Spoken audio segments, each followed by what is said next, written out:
성령을 믿나요? 라는 주제를 가지고 우리가 함께 또 하나님 말씀을 나누기 원합니다. 53문을 같이 읽어볼게요. 53문. 성령에 대해서는 무엇을 믿습니까? 라고 이제 질문하고 있죠. 우리가 계속해서 사도신경을 보고 있습니다. 사도신경의 그 후반부에 보면 성령을 믿사오며 라는 구절이 나오죠. 오늘은 바로 그 부분을 나누려고 합니다. 그럼 성령에 대해서 무엇을 믿는가? 답 부분을 보면 크게 두 가지가 나오거든요. 첫째 부분을 같이 한번 읽어볼게요. 첫째, 성부와 성자와 함께 성령도 영원한 하나님이십니다. 아멘. 혹자는 성령을 마치 신약 시대 때 등장하신 존재로 생각하는 그런 사람들도 있더라고요.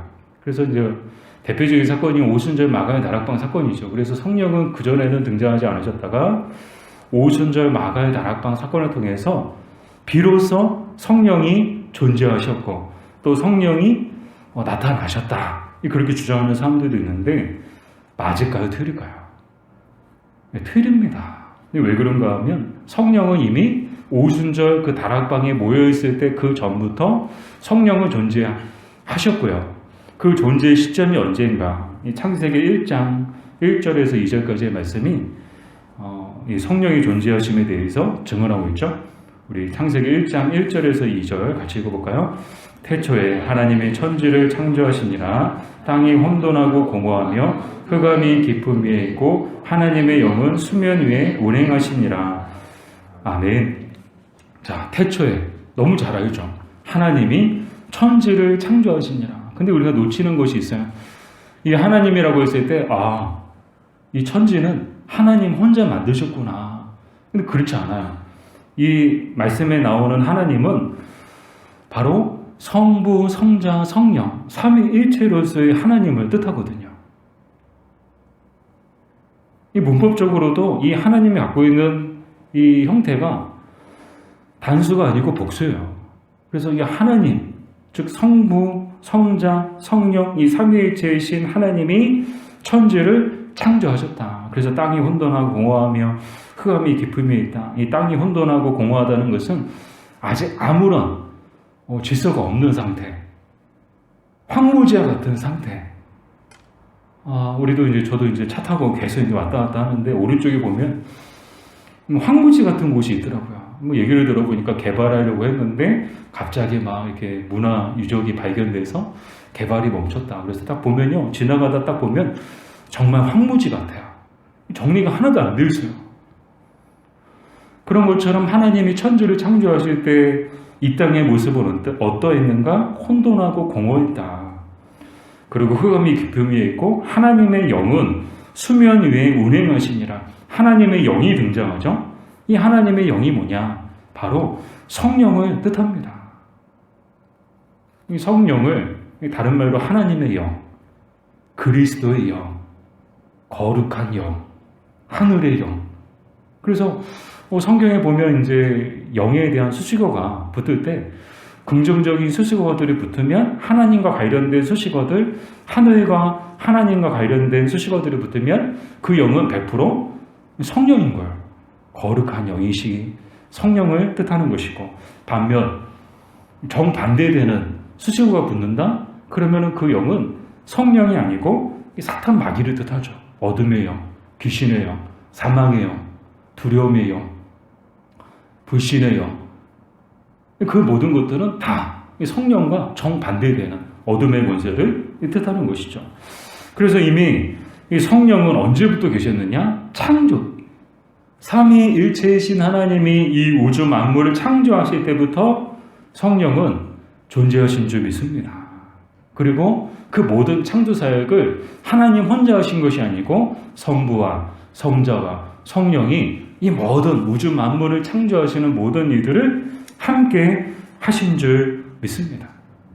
자, 이렇게 성령도 영원한 하나님이시다. 이게 뭐예요?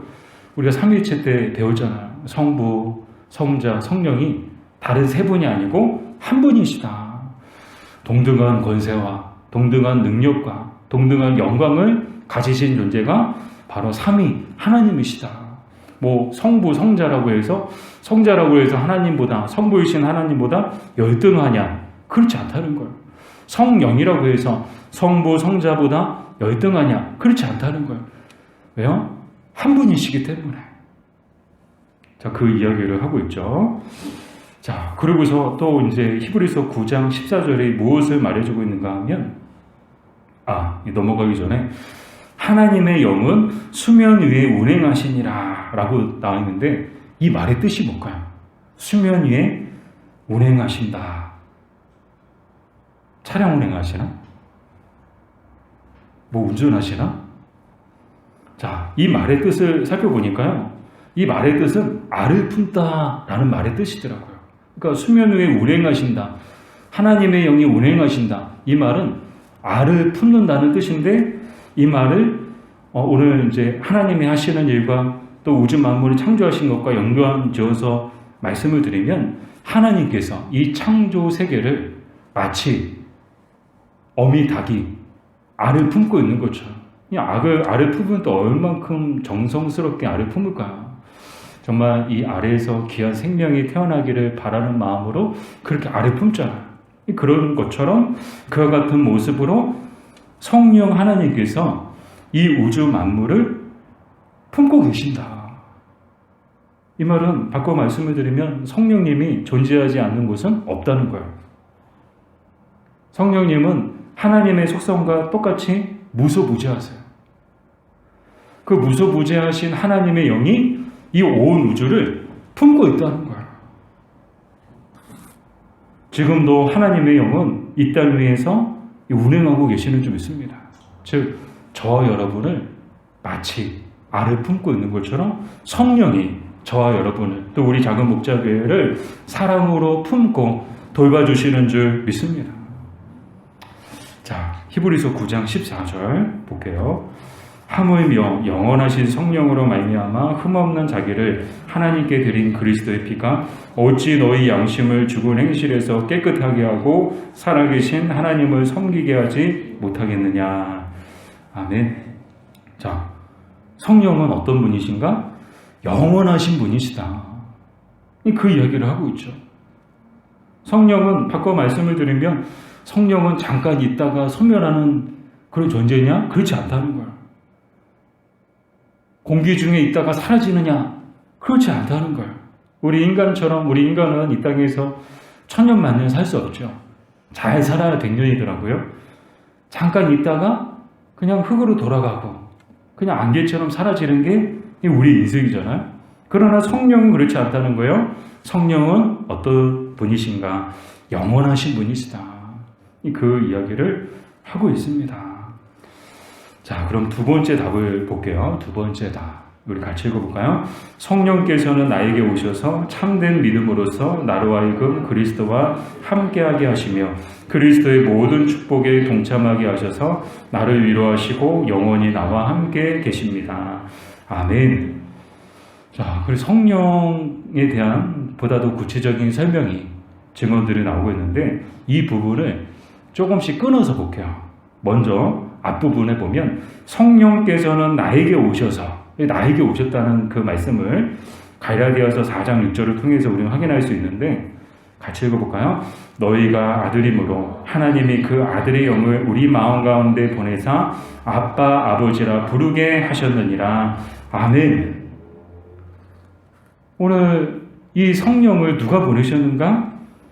하나님이 그 아들의 영, 그 아들이 누구냐 하면 예수님의 영. 그래서 성령은 여러 비슷한 표현들, 또 다양한 표현들이 있다고 말씀을 드렸죠.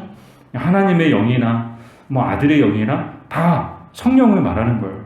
그래서 하나님의 그 성령이 우리 마음 가운데로 보내주셔. 또 우리 마음 가운데 들어오심을 통해서 우리가 참된 믿음을 갖게 되는 거야.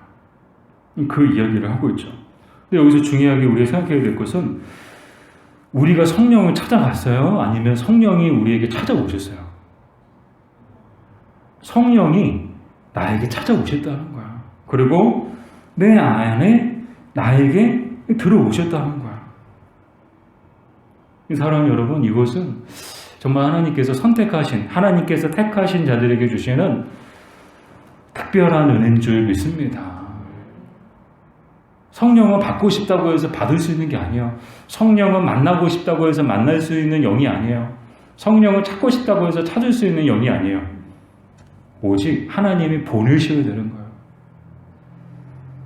성령을 보내신 자들만 성령을 만나게 되는 거예요. 또 성령이 아무에게나 들어가느냐? 아니요. 하나님이 보내시고 하나님이 택하신 자들에게만 성령이 들어가셔서 그 안에서 내주하신다는 거야.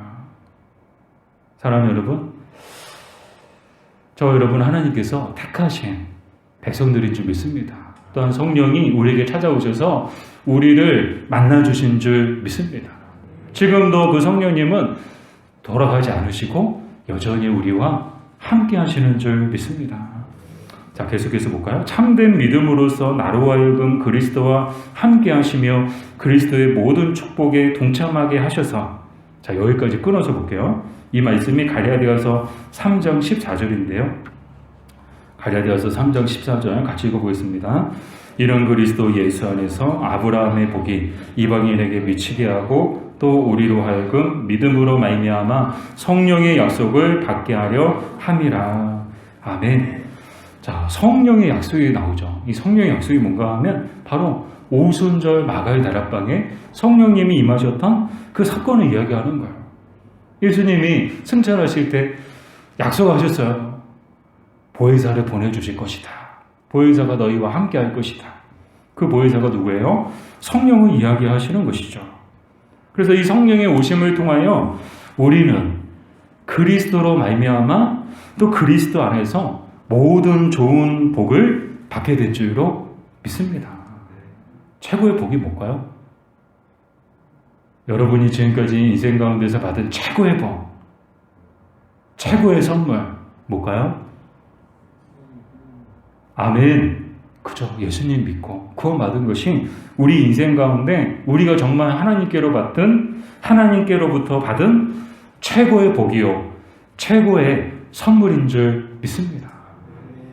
자, 우리는 이미 최고의 복과 최고의 선물을 받은 자들이야. 다른 복과 다른 선물들이 비교가 될까요? 비교가 안 되죠. 아무리 다이아몬드 반지를 받고 엄청난 이렇게 로또 당첨되고 그런 것들은 우리가 받은 하나님께로부터 받은 이 복과는 비교할 수 없는 그런 복이죠. 자, 계속해서 우리는 이 땅 가운데서도 계속해서 그리스도로 말미암아 그리스도 안에서 또한 좋은 모든 것들을, 또한 모든 좋은 복들을 받게 될 줄로 믿습니다. 구원받은 것으로 끝나지 않아요. 하나님의 복은요, 그래 구원받았으면 끝났지 됐어. 아니요. 계속해서 구원받은 자로서 이 땅 가운데서 하늘을 신뢰한 것과 이 땅이 기름진 것으로 하나님은 복 주시는 하나님이신 줄 믿습니다. 그러니까 이 땅 가운데서도 우리가 계속해서 이 하나님의 좋은 복을 받기 위해서는 늘 어떻게 되느냐? 그리스도 안에 있어야 되는 거야. 구원도 믿음도 예수님 믿게 된 것도 다 그리스도로 말미암아 그리스도 안에서 우리가 받게 된 것들이에요.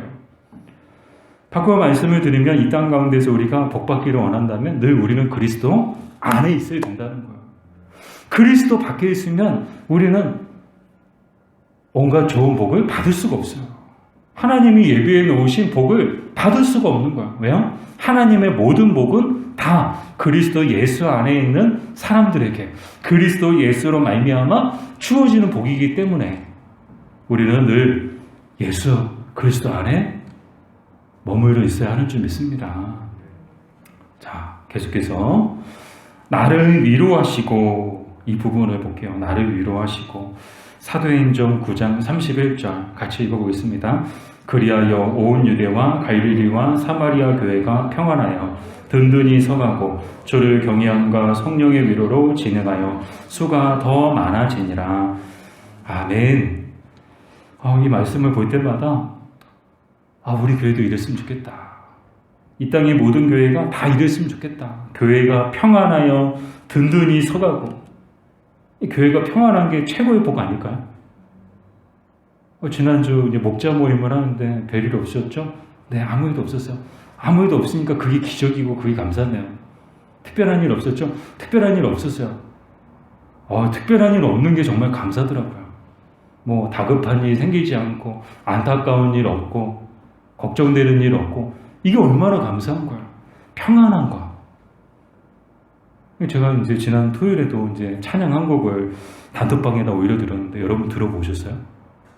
네, 가사가 참 은혜가 되더라고요. 이 땅에 소망을 두는 자는 편안할 것이나 편할 거래요. 마치 이 편한 세상 아파트에 사시는 분들처럼 편할 거래요. 이 땅에 소망을 두는 자들은. 그러나 하늘에 소망을 두는 자들은 뭐 할 것이요?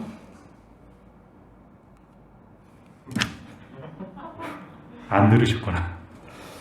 평안할 것이요. 아멘. 한 끗 차이요. 이 땅에 소망을 두는 자는 편안할 것이요. 하늘에 소망을 두는 자는 평안할 것이요. 아멘. 와, 좋은 찬양이에요, 여러분. 계속 들으시면서 가사를 묵상해 보세요. 가사 한 구절 한 구절이 막 은혜가 되더라고요. 자, 교회가 평안한 것이 얼마나 감사한 것인가? 든든히 서가는 것이 얼마나 감사한가? 또 성령의 위로. 자, 이 성령께서 하시는 일은 위로해 주시는 거예요. 우리 영을 위로해 주세요. 우리의 마음을 위로해 주세요. 누구도 모르는 우리의 마음, 누구도 모르는 우리의 슬픔을 누구보다도 잘 아시는 분이 성령님이세요. 왜요? 성령님이 계신 곳이 바로 그 우리 마음 한 군데거든요. 그러니까 우리 마음속에서 일어나는 모든 일들을 모를 수가 없는 거야. 성령님은 다 아세요. 그래서 위로가 필요할 때 우리를 위로해 주시는 분이 바로 성령 하나님이신 줄 믿습니다. 슬플 때 그 슬픈 마음은 남편은 정말 남편 같아요. 몰라요. 그래도 주님은 내 편이에요. 주님은 아세요. 부모의 마음, 자식의 마음, 뭐 여러 가지 우리가 살면서 느끼는 여러 가지 감정들 속에서 참 지치고 또 때로는 상하고 힘들 때가 있는데 그때마다 하나님이 주시는 은혜는 뭐냐? 성령을 통해서 위로해 주신다는 거야. 이 바라기는 우리 교회도 이런 은혜가 임했으면 좋겠습니다. 우리 교회가 늘 평안하고 든든히 서가고 또 성령의 위로로 진행하여 수가 더 많아지니라. 근데 수가 더 많아지는 조건이 있더라고요. 그냥 수가 많아지는 게 아니에요. 주를 경외함으로. 주를 경외할 때 교회가 평안하고 주를 경외할 때 성령의 위로가 임하는 줄로 믿습니다. 주를 경외할 때 모이는 수가 더 많아질 줄로 믿습니다. 그런 소망이 생기더라고요. 우리 교회가 정말 주님을 경외하는 교회가 될 때 하나님께서 우리 교회 수를 많게 해주시겠구나. 우리 빈자리들을 채워주시겠구나. 그러니까 우리가 먼저 주를 열심히 경외해야 하는구나. 그런 마음을 갖게 되었습니다. 자, 요한복음 14장 16절에서 17절은 영원히 나와 함께 계십니다 라는 그런 말씀에 대한 증언적 말씀이죠. 우리 요한복음 14장 16절에서 17절 같이 읽어보겠습니다. 내가 아버지께 구하겠으니 그가 또 다른 보혜사를 너희에게 주사 영원토록 너희와 함께 있게 하리니 그는 진리의 영이라. 세상은 능히 그를 받지 못하나니 이는 그를 보지도 못하고 알지도 못합니다.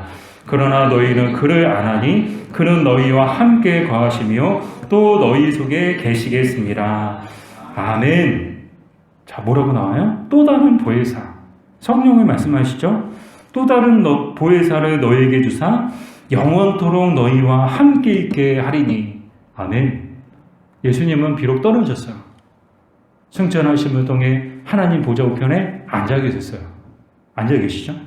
예수님은 비록 떠나셨지만 하나님이 우리와 함께 하신다는 그 약속의 증거로서 성령을 보내주신 줄로 믿습니다. 그 성령이 우리와 영원토록 함께하고 계시는 줄 믿습니다. 자, 이렇게 우리가 답을 살펴봤고요. 우리 성령에 대해서 좀 더 이제 공부하기 원하는데, 성령께서 하시는 일은 무엇인가? 크게 네 가지로 말할 수 있는데요. 우리 요한복음 14장 26절 같이 읽어보겠습니다. 보혜사 곧 아버지께서 내 이름으로 보내실 성령, 그가 너에게 모든 것을 가르치고 내가 너에게 말한 모든 것을 생각나게 하리라. 아멘. 자, 성령님께서 하시는 일 첫 번째는 뭔가 하면 모든 것을 가르쳐 주신다는 거야. 너희에게 모든 것을 가르쳐 주신다. 이 모든 것이 뭘까요?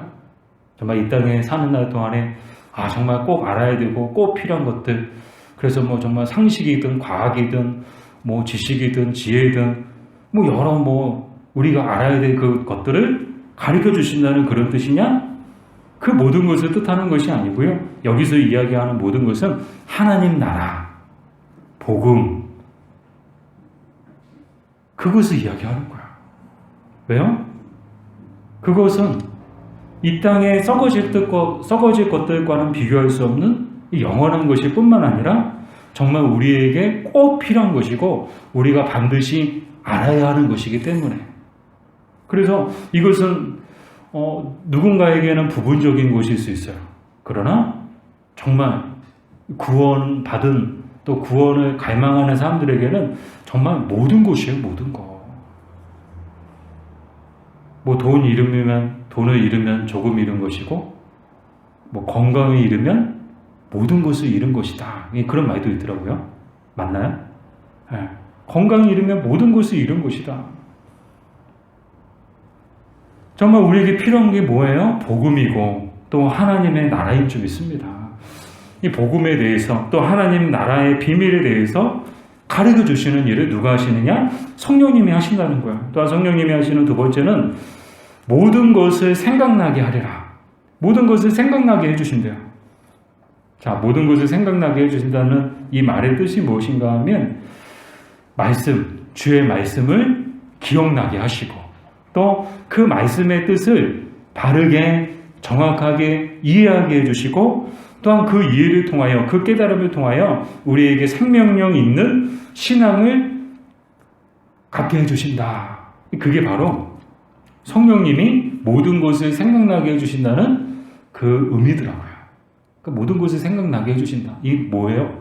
그냥 우리가 전에는 그냥 지식적으로 그냥 한 귀를 듣고 한 귀를 흘려버렸던 그런 말씀들이 성령님의 그 내주 역사하심을 통하여 어떻게 돼요? 다시금 막 강하게 떠오르고, 그 떠오르는 말씀의 뜻이 전에는 들었어도 깨닫지 못했는데 100번을 들었어도 깨닫지 못했는데 성령님께서 깨닫게 해주시고 깨달음을 통하여 우리 안에 참된 믿음을 불어넣어 주셨다.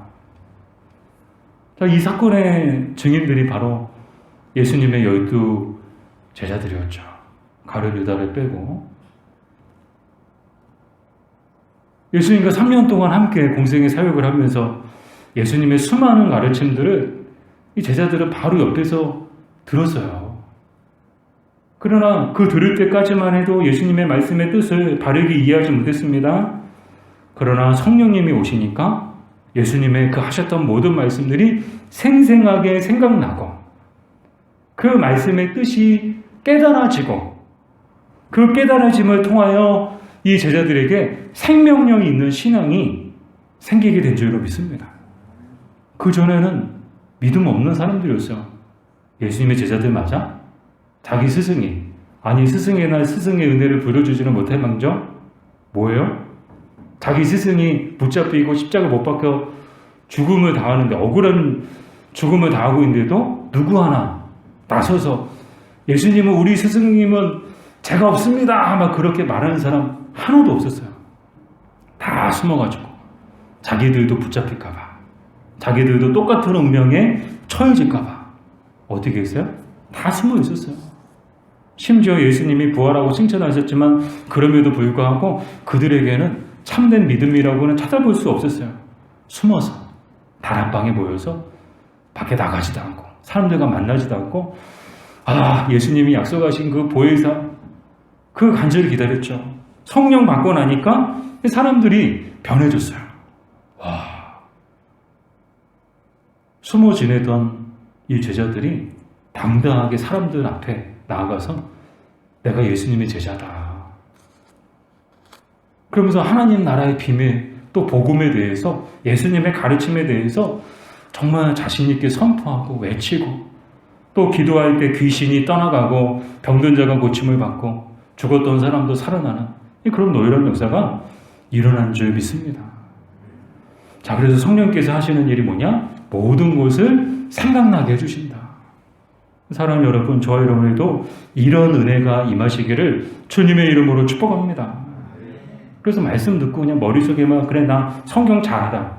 근데 그 말씀의 뜻은 무엇인지 제대로 깨닫지도 못하고 그 깨달음을 통해서 얻게 된 참된 믿음도 없이 신앙생활하는 것이 아니라 정말 말씀을 들을 때마다 그 말씀들이 우리 마음에 새겨지고 그 새겨진 말씀대로 생생하게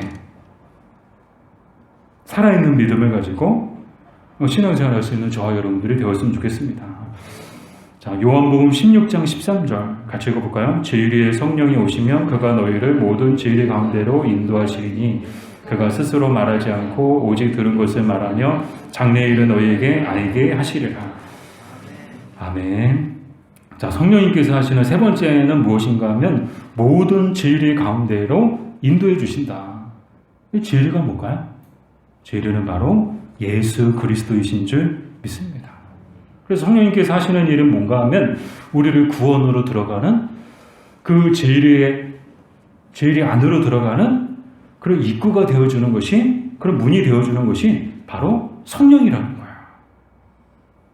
예전에 이제 뭐 유원지 같은 데 갔을 때 막 미로라는 곳이 있더라고요. 미로는요, 이렇게 조그만 데는 그래도 잘 찾는데 큰 미로 들어가면요, 도저히 못 찾겠더라고요. 결국에는 막 중간에 막 나무 사이를 비집고 거기서 빠져나오시는 분들도 계시더라고요. 이 구원의 문은요, 정말 하나님의 택하신 사람들만이 들어갈 수 있는 문이기 때문에 그냥 눈에 쉽게 잘 보이는 문이 아니에요. 그 영적으로 어두운 눈을 갖고 있으면요, 절대 보이지 않는 눈이에요. 그러나 하나님께서 택하신 영혼들, 그래서 성령을 보내주시면 구원의 문이 보이는 거야.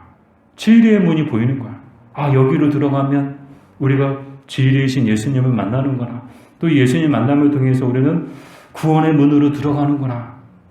성령이 바로 이런 일을 하신다는 거예요. 네 번째는 무엇인가 하면 장래일을 너희에게 알게 하시리라. 장래일이 뭐예요? 마지막 종말에 있을, 세상 끝에 있을 그 모든 일들에 대해서 알게 해주신다는 거예요. 자, 이것이 이제 성령님께서 하시는 일이다라는 것이죠.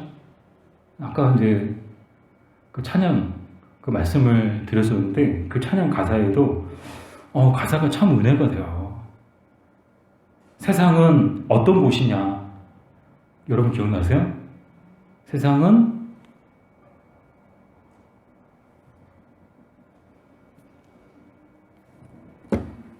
정류장 같은 곳. 꼭 들어보세요, 여러분. 세상은 정류장 같은 곳이래요. 정류장이 뭐예요? 잠깐 멈췄다가 출발하는 곳이 정류장이잖아요. 잠깐 있다가 다시 떠나는 곳이 정류장이잖아요. 사랑하는 여러분, 저 여러분에게 세상은 정류장 같은 곳이에요. 우리가 살고 있지만 이곳은 그 정류장 같은 곳이에요. 바로 이 앞에도, 우리 교회 앞에도 버스 정류장 있거든요. 말 그대로 정류장이에요. 잠깐 있다가 가는 곳이에요. 우리는 어디로 갈까요? 하나님이 약속하신 하나님의 나라로 가요. 거기가 우리의 최종 목적지고요. 또 그곳이 우리의 영원한 집인 줄 믿습니다. 그래서 성령님께서는 이런 것들을 깨닫게 해주신다는 것이죠. 이 세상은 정류장 같은 곳이다. 세상은 광야 같은 곳이고 우리 인생은 나그네다. 사랑하는 여러분, 광야가 왜 있을까요? 광야는 머물라고 있는 곳이 아니라 지나가라고 있는 곳이에요. 세상도 마찬가지예요. 우리에게 이 세상은 우리가 지나가야 될 곳이에요. 모든 인간이 지나가야 될 곳이 바로 이 세상이고, 그게 인생이죠. 이런 세상에 살아가는 날 동안에 우리는 성령의 깨닫게 해주심을 통하여 이곳은, 우리가 살고 있는 이 땅은 정말 우리가 잠시 있다가 가는 곳이구나.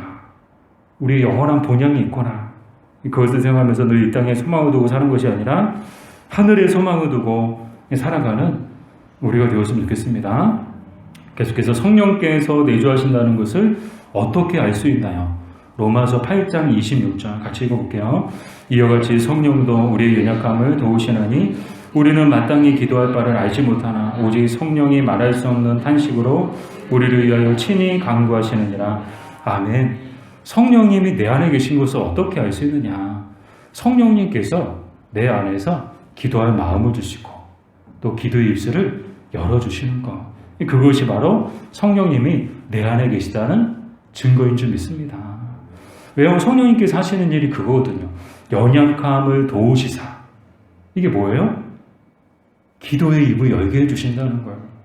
또한 우리 너무 연약해서 무엇을 구해야 하는지도 잘 몰라요.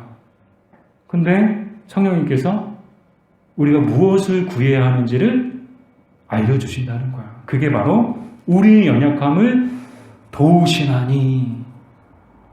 여러분, 우리는 무엇을 기도해야 되는지도 때로는 잘 모를 때가 있어요.